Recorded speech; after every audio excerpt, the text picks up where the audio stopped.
So it is called The Visitor. Makes me wonder kind of why it's called The Visitor. What do you think? That's a good question because it's not. Well, I guess theoretically she would be the visitor. I guess in the Chapman house is the only real connection that I can think of. Well, she's Fluffer McKitty. Fluffer McKitty, yeah. So it could also be that Visitor 3 is visiting Chapman through the holographic image. So maybe he's the visitor? Could be. So we're going to get into this. Welcome to the world's only Animorphs podcast. This is Michael. And Max. And there's a lot to get into for number 2 of Animorphs, The Visitor. Thank you so much for checking it out. Like, subscribe. You can follow Only Annie Pod on Instagram. Stands for Only Animorphs Podcast. So this book, The Visitor, published in 96, narrated by Rachel. Rachel's first book, obviously, because it's number 2. Yeah. So the cover of the original line of books, because as we all know, there are 2 pressings. Max and I in front of us right now in preparation for episode 3 each have our book 3 here. And this is the difference. I have the second wave, the second edition of books that were put out, and then you have the first. So it looks like I'm interested to see, because I think what I've been finding online is that they only ran this secondary version cover for like the first 5 to 10 books, and then after that it looks like they're all the same covers. So they didn't redo every single cover as it goes. I don't think so. There's no reason to change it. They're perfect to begin with. The new editions of the covers, I see what they're trying to do. It's like capturing them in mid-morph rather than, the full spectrum of morph. Yeah. But this has to be Here's the main thing. Do these books also morph with you? No, they do not. And they also don't have the inside cover, thing. You know how the original books have the hole with the picture, and you can open the front cover, and then there's the other picture. Yeah. They don't have that in that. So I don't know, maybe it's cheaper to make it the new way, but it's just cool. It's so cool to have these originals. I read this book on my Kindle. Neither of us have a physical copy of number 2. I started to read it. It's just not located. Oh, okay. So you do have it. It's somewhere. It and the other half of my collection. I started to read it online. Perhaps they morphed into some dust particles in my garage. It'd be cool if one book could morph into another book. I guess that's what a Kindle is, kind of. Right, yeah. Kindle is the Animorphs of reading technology, the Animorphs of books, Bookimorphs, if you will. Yeah. That's a good. If you're thinking about starting an Animorphs podcast, go with Bookimorphs. You heard it here first. But my point about the cover, this has to be the only cover in the entire series that is like painted. It's like a painting. It's drawn. Oh, I see what you're saying. Yeah. Number 2, The Visitor with Rachel. So she's like, because book 1 is a little bit different. Like a pictured kid model. Yeah, exactly. That's what it is. It's the only book cover where there's not a human model. It's actually just a painting, an artist's rendition of Rachel. It's cool that they were kind of still figuring out this how the series was going to go. It's like they put their all into the first 2 books as like, hey, let's figure out which idea works. And then after that, they kind of had the formula down, kind of starting with book 3. Yeah. And because then they used the same consistent models for the covers. They're not paintings. They're, sort of CGI type. I found an old note in my my book 3 on the backside of the cover inside. There's a note that says Max will clean up his closet and room Friday 11/28/97 without fail. Signed, his mother. Thanks, Mom. I love that. You were just doing nothing but reading Animorphs. So to get to you, she's got to write in your Animorphs. Exactly. Oh, that would have worked for me too at this time. Oh man, that's great, dude. Yeah, I would. We've talked about this on other episodes. I would spend so much time with these books, man. On this second read through of book 2, we talked a lot about in last episode how book 1 may have been the longest, like in length, right? But I seem to remember book 2 being thicker than book 1. Until we get a physical copy, the world may never know. The world may never know. Just for future reference, I have ordered various books, and they're kind of off eBay and off Amazon. They're all like in the mail. There's going to be like an Animorphs book showing on my porch for the next like 4 days. But this one picks up a little bit after book 1, and I actually have it marked here, the passage where you can determine that. In chapter 6, it is said, here on the Kindle it says page 49, but that may not align with your hard copy, The actual sweet text, listener. Yeah. But there's a passage that says, none of us knew what Tobias was going through. None of us had ever been in morph for more than 2 hours. Tobias had been a hawk for more than a week. And of course, he got stuck in the hawk morph in book 1 when they were in the Yeerk pool. Mm-hmm. So that indicates that it's been probably less than a month since the previous book. Easily. It's cool how you have to kind of piece these things together. You know, she doesn't hand anything to you. Not directly, no. Other than very immersive descriptions of exactly what they're going through at that point in time. Yeah, especially in this book, the book basically starts with all of them flying. Yeah, they're which is already always morphed. a thrilling description by K.A. You got to think that K.A. just had this fantasy in her head of flying, and when it came to writing about it, it's almost like she had years of like practice in her imagination, and that's why she's able to write about this so well. All these animals, really. And of course, all of the bird morphs they have. Jake has a peregrine falcon, Rachel, bald eagle, Cassie, osprey. Is that how you say it? Osprey? Osprey? Right? Osprey. Marco, osprey. And then, of course, Tobias with his... I guess it could be osprey. Red-tailed hawk. Osprey, who knows? It makes me want to learn more about these. Of course, Rachel... See if we can get a Google pronunciation. What is Rachel's friend's name in this? I just Melissa? read Melissa. Dude, my biggest takeaway from this is like Melissa's story is so sad. It really is. And it's crazy when you see it hit Rachel. Like, she's having that conversation. She goes through all these emotions thinking like, oh no, like, is the reason she's changed because she's actually a controller? And then you come to find out later on, it's like, oh no, she's changed because her whole life and world has changed. Her loving, doting father is no longer such, and it's affected her mom, which has now affected her, which is now affecting all of her other relationships. And Rachel, who's been caught up in now being an Animorph, is only just finally able to kind of recognize that because she's forced to interact with her, so to speak.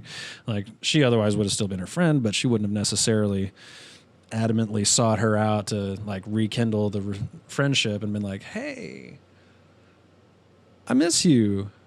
Wink. And then she feels bad for having to wink, but I mean, it was kind of like I don't want to call it a double-edged sword. It wasn't that, but it was two sides to the coin for her. She, on the one hand, still missed her friend and felt for her, cared for her, but on the other hand, she felt terrible that the only reason she's even talking to her about any of that stuff is because of the Animorphs and because she's trying to now have to save the world as opposed to just be a good friend.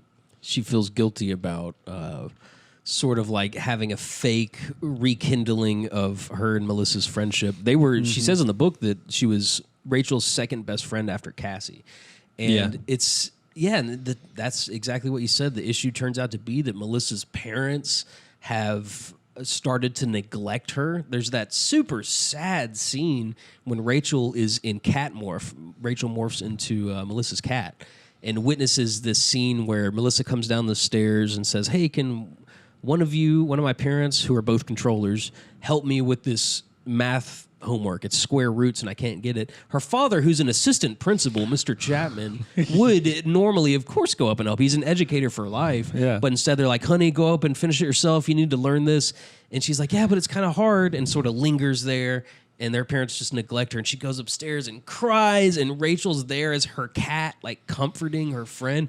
It is just so sad. But of course, what Rachel derives from that and her warrior mind frame is like, this is my new motivation now. The children who are losing the love of their parents, that just struck me as so sad, dude. I'm like, man, like that's yet another example of how this series, which is meant for, I mean, what, like 8 to 12-year-olds, basically, ultimately, is like preteens. hitting these like serious notes and emotions, and there's so much there. It's the loss of a friendship, the helplessness of not knowing what a friend is going through. Right, it's yeah. like I didn't almost have feeling powerless to be able to do anything about it, short of what you're already trying to do, which isn't quite enough yet either, because you're just getting into it, like what else are you going to do? You're stumbling and falling through something you've never done before, and you're completely in the dark about, and most of the necessary information that could help you even get an amount of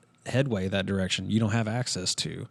Like the technology that they're using, this Andalite technology, they have no idea about. They even talk about it, like how they have no idea if there's any amount of a limitation to the amount of animals or creatures or beings, whatever, that they can absorb. Will that eventually mess with them on any level? Does it mess with their psyche, their physical body? Do they like get to an end point and like they take one more morph and now they arbitrarily lose a morph? Yeah. They don't know the only information they have is what Elfangor told all of them, and then what Tobias kind of knows through that mental connection they had. And this is another little passage. This is from chapter 8 that sort of touches on that, about them still learning what the morphing is, like you say, how many they can have inside them. This is Rachel narrating. She says, "It was definitely a strange, powerful feeling, knowing that I could become 4 very different animals, strange and powerful and disturbing. Inside of me, I had animals that ate one another. It wasn't a good image." Yeah. So once again, you're hit with this, like, there's 2 meanings to that there. And we can probably do this in the series, reading back as an adult and knowing about metaphors and just having lived some life and stuff. It's like, yeah, man, there's 4 animals inside of us that can eat each other, at least 4, as people, just the different, ways we can self-sabotage. And maybe one animal is a bad memory and another animal is a bad habit, Right. or a collection of those. It's like various traumas throughout your life. yeah, maybe you acquire traumas as animals in this case, and sometimes they fight inside of you. So it's like that, these kids with all these animals trapped inside. It's just the image that is invoked in this very dark, I feel, book. Yeah. I feel like it's, book 1 and 2 are just so dark, dealing with the hell of the Yeerk pool, and then in book 2 dealing with the hell of the children being, neglected by their parents, for all this. I think really if we look back at it, once we get into these next few books, we're going to find that like at least the first 6 are in their own respective ways dark and grim for each individual character, because that's basically how long it's going to take for us to be introduced to all the main characters anyway. Yeah. Or, well, I think it actually takes until damn near book 8. Well, let's see, because with no spoilers on book 6, they go all the way through to Marco for 5. 6, something special happens. Then I think they went to Andalite Chronicles after 7. But I think 7 starts over with Jake. I was looking at it the other day because I have those physical copies, and there's a distinct pattern that they use, and it's like Jake, Rachel, Tobias, Cassie, Marco. Then Jake, Rachel, to Cassie, Marco. Yeah. The Stranger is book 7. With a bear on it, so that's Rachel then. Yeah, book that's gotta 7 be is- Rachel, is and that's Rachel. that older picture where Yeah. she's morphing into the full standing bear is the one that I remember. Yeah. It was between that one and Marco's book as my first book. Those were the 2 that I was deciding between at the Scholastic Book Fair. Either the bear or the gorilla. Yeah, It's cool how they reset. In each book, but you could start really at any book. You really could, but you're just missing out on so much. Like you have to have this core of these first 2 books that really sets the scene, not just for the plot, but also for the team dynamic. Like in this book, the mission, they're still figuring out how to do missions. There's basically 2 missions in this book. One when Rachel morphs into the cat and then finds Chapman talking to Visser 3 through a hologram. Yeah. And this is another indicator of time passing by. We were talking last episode about like how long has this been going on? We wonder, how we were sort of speculating at that. In this, we're just now finding out in book 2 that Visser 3 is not necessarily liked by the Council of 13. Right. Isn't that what it's called? Yeah. And so like he and I mean, what Yeerk would like the only Yeerk to have managed to steal a body from their sworn enemies at this point. Like the Andalites are what I would consider their number 1 enemy. At least that's the way they're portrayed. Yeah. Oh, for sure. Yeah, Yeerks and Andalites are sworn enemies, and it seems like they sort of refer to the fact that the Council of 13 doesn't yet know that there are Andalites on Earth. And then Visser 3 is finding out about cats. He didn't know what a cat was. Right. So that makes me think that he hasn't been on Earth very long. The Yeerks haven't been on Earth very long, like less than a year for sure. Probably less than 2 months if he's never seen a cat before. At least him, yeah. But I got the impression that a lot of the other controllers, like the Chapmans, have been there for at least a year or two. And it's funny that it kind of reminded me of another passage I remember reading, I think, about Tom, how they were talking about, well, it seems like they tend to go after people in power and control, because there's a scene where Rachel gets kind of like chased down by a dude who seems to be wanting to make advances on her, and she starts to run away, and then she's like, you know what, I got you, and she half morphs into an elephant, and then turns around and she's like trying to say, you still want that ride now? But instead she's like, you know. And he just like bolts, and she got lucky because she was able to just barely be out of the sight of Chapman at that point. Yeah, because they were driving over the hill right off the bat. Yeah, and Chapman is a menacing character in this. And we also see for the first time in this book where Chapman, the actual Chapman, not the controller, not the Yeerk inside his head, but the actual Chapman is able to overpower the Yeerk in his head. And we see that maybe, a few more times in the series, but like the danger is, of course, that Chapman could do that at a PTA meeting at school and freak everybody out. And so it's like you get to see this quasi partnership that some controllers have with the Yeerk in their head. It's like some are voluntary, some are involuntary. Then you have the case of Chapman, where it's like his wife was sort of voluntary and kind of talked him into it, and so he's just doing it to protect his daughter, to whom he cannot show love.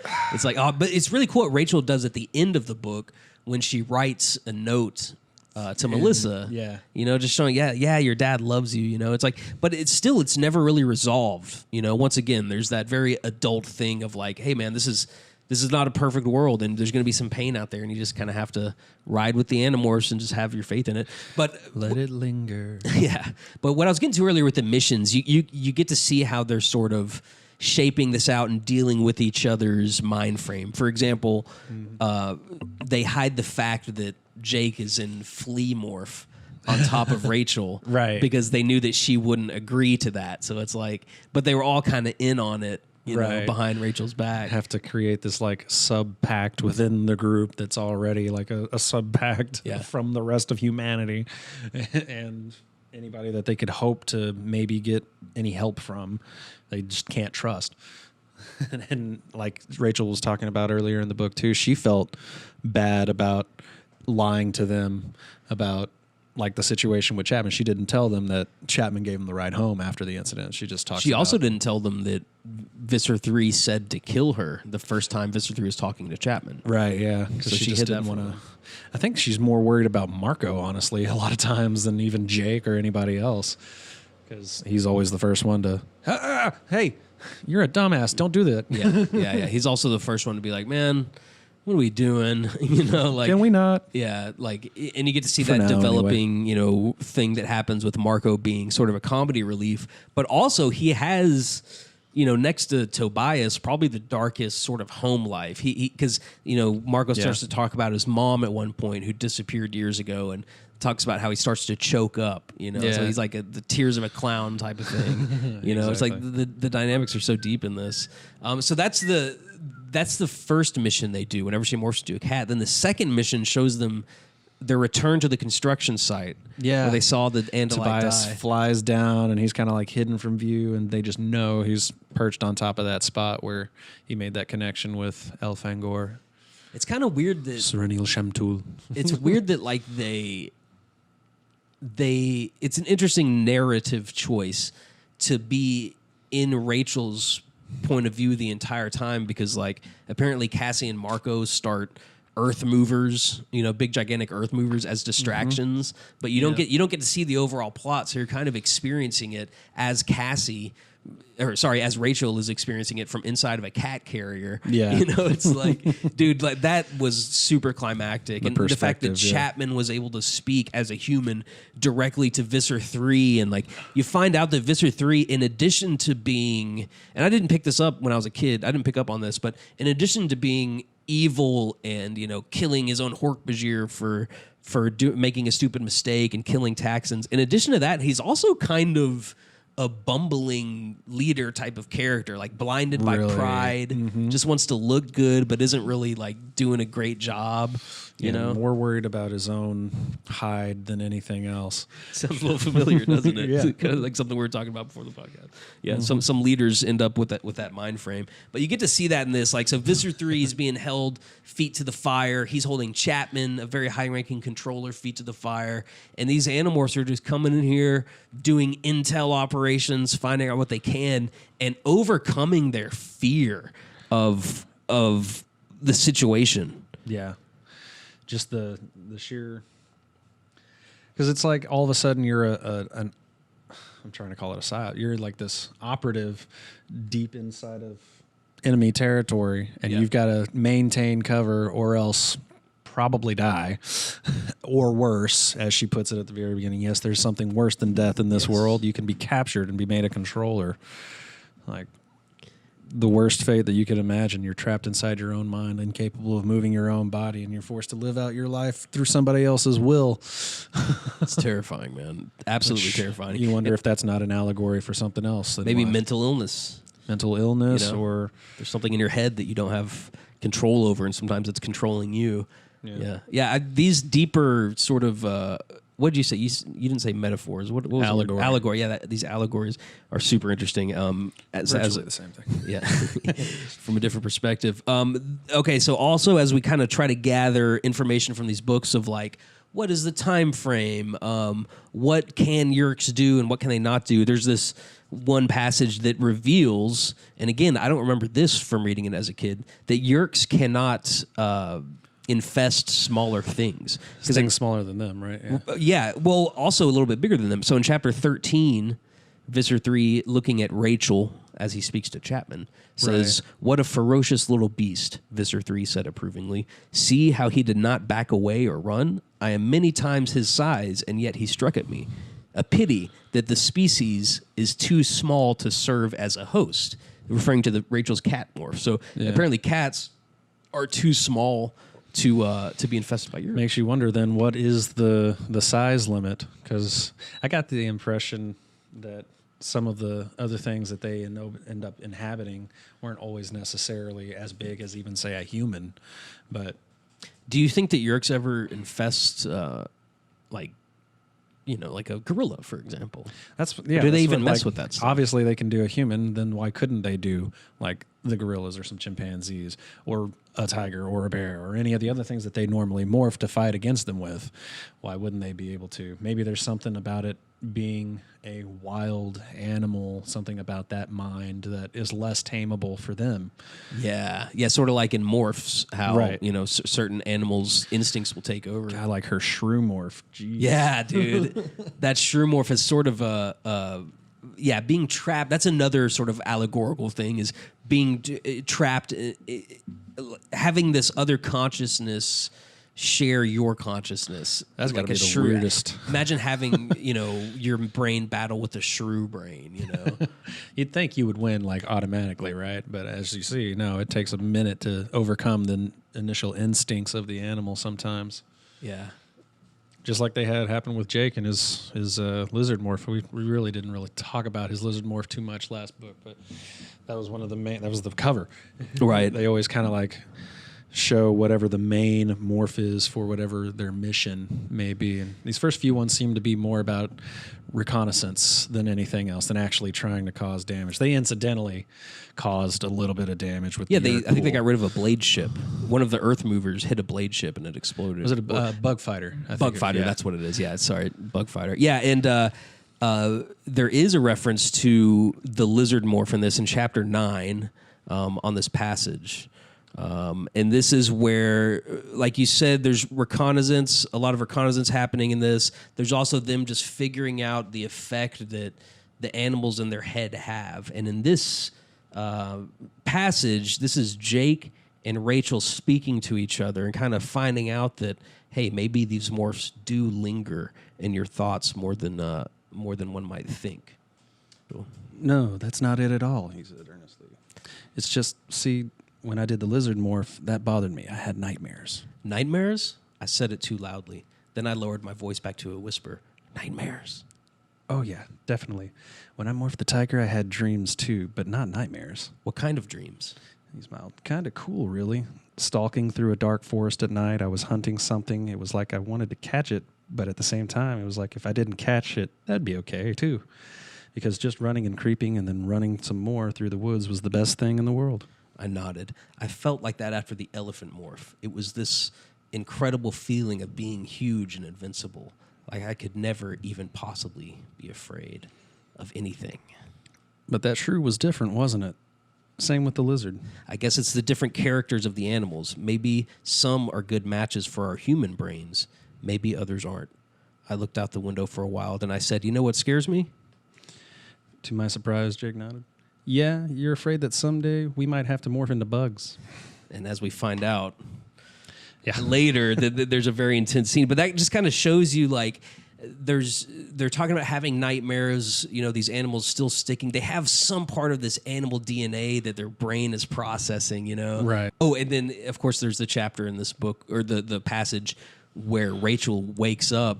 Her sister wakes her up because she's like screaming and having this crazy nightmare. Maggots. Maggots, yeah, dude. Like, it's crazy, man. Speaking of like speculation and just kind of like finding out more information about this, let's have this discussion. This segment, Max Wonders, here on the world's only Animorphs podcast. Thanks for listening, guys. Yeah, the morphing injury effect was one of the things that I was kind of curious about, because there's a passage in there where she's talking about towards the beginning when they're morphing out of their bird morphs. She's trying to concentrate on her hair because she didn't like her haircut. The bottom of her hair is uneven. I believe it was the specific and complaint. it raises the question: to what degree can they control, and not just what portions of their body that they morph, but is there any amount of, because like if they're in morph, it's been shown that they can sustain damage. Like Jake lost his tail as a lizard, but when he morphs back, it's not like he's missing his ass. And then also, if the lizard, let's say, got an arm chopped off, he would be able to morph to human without an effect and then morph back to the lizard, and the animal's no longer injured. Exactly. So we have that, but I think the question arose... I think it's just a one-way street, though, as best I can tell. Yeah, because if they're human and you lose an arm and you morph into a lizard and then you morph back to human, you're still missing an arm, right? I don't know if we ever really get... Maybe in later books we'll get an example of that, but I can't clearly remember any examples of them losing any appendages or anything like that, and then as humans, and then morphing and then coming back and still having the lost.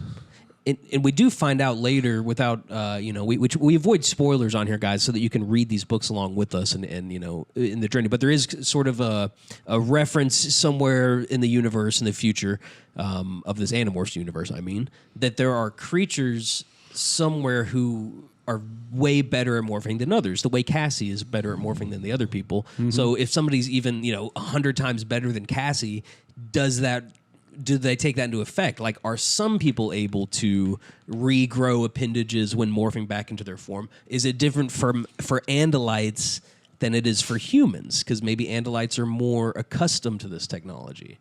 Could be, yeah, because it's something that it seems like they probably from an early age have access to and probably are brought up to be able to use it and master it and affect it however they need to. Yeah. I wonder, do they continue to age even while in morph? Does the animal continue to age? Either way. Great question. Is that like a 2-hour time frame in which their body no longer ages? Could they theoretically pop in and out of morph and in and out of morph for a long period of time and prolong their life significantly? Or does it take into account the normal lifespan of whatever creature that they become? So, like, if they become a fly that only lives a week or two, does the 2 hours that they spend in that cause them to somehow retroactively age as a human? It doesn't ever seem to be an effect that I remember reading about. It's so funny because K.A. had a lot of this figured out when she wrote it, but a lot of it you can't account for. When you create this universe, these questions arise. My guess is that the DNA of the animal they morph into is identical every time they morph into it. So I don't feel like the animal they morph into ages. Now, does the human age? Is there 2 hours just gone? We get into Z space in the series in the future, so we can't give too much away there. There is something called Z space and zero space. Their matter goes somewhere, and so there is still the mass of the human there, even if they morph into something smaller. And I feel like since that mass still exists, I feel like the age process is identical as it is if they didn't morph. So I feel like they even in morph, their mass still ages to some degree. But then it makes you. Sorry, go ahead. Starts bringing quantum physics into the play. Well, okay, if their body is floating in Z space, is it traveling at a certain rate of speed? Is it somehow now immune to the normal processes and effects of aging as we so far see it? The theory of relativity probably comes into play. Dude, I haven't watched K.A. on any other podcasts and stuff like that, but there are interviews of her. I bet at some point she just throws her hands up and goes, you know what, guys? Like, I gave you these 54 books and these wonderful offshoots of stuff. Like, you figure it out. Yeah. Dude, I got to tell you, I'm so excited to get to the Andalite Chronicles. I can't wait because what is it like? So K.A. wrote the first 25 books just herself, along with all of the Chronicles books and stuff. And so I'm so ready for it, man. Like, we're just into book 2, but I'm just so re-immersed into this universe. I'm so excited to get these narrations, the first time narrations from the other characters. You know? But in Rachel's, what we learned about Rachel in book 2, I think, is that she, while she has that warrior mind frame, she also is sort of prototypical of your junior high, girl, very concerned about her friends. It's that mix between like easily irritated and very sort of stubborn and competitive. Almost angsty, if you will. Angsty, yeah, very angsty. But also she has this wiseness. Her and Jake sort of have this like old wizened spirit. Yeah. I wonder if it runs in their bloodline. That's because they're cousins. I got the impression of it. And she even kind of notes on that fact about how similar they are, and it's probably because they're cousins, but they're both competitive. Like when they're in their bird morphs, they're both like, he was upset that she was able to soar better, but then she was upset that he was able to dive better.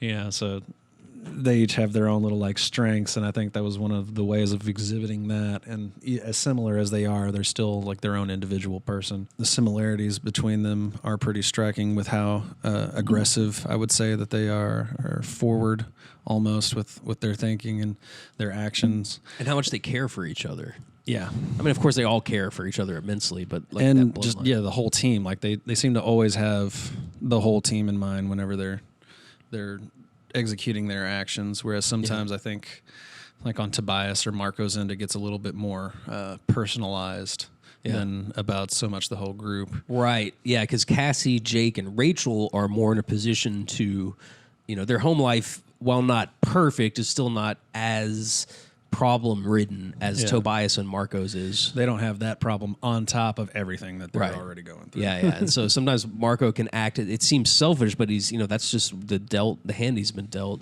And like you said something really interesting earlier, that like when they are sort of planning that last mission at the construction site, it's like they're working around Rachel, so there's a subgroup within the group. And then there's the fact that Tobias can talk straight to everybody. Yeah. And so like Tobias is filling in Rachel on, filling in Cassie on Rachel's actual, thoughts and experiences without Cassie telling her. We also find the phenomenon of their morphing suits in this, because in book 1, they're like straight up naked. And, they talk about how they have to avert eyes to avoid embarrassment. Yeah. Whereas in this book, they have figured out in the less than a month between the two books that they can morph in skin tight clothing. And Marco actually makes a reference to, hey, we should get matching suits like the Fantastic Four.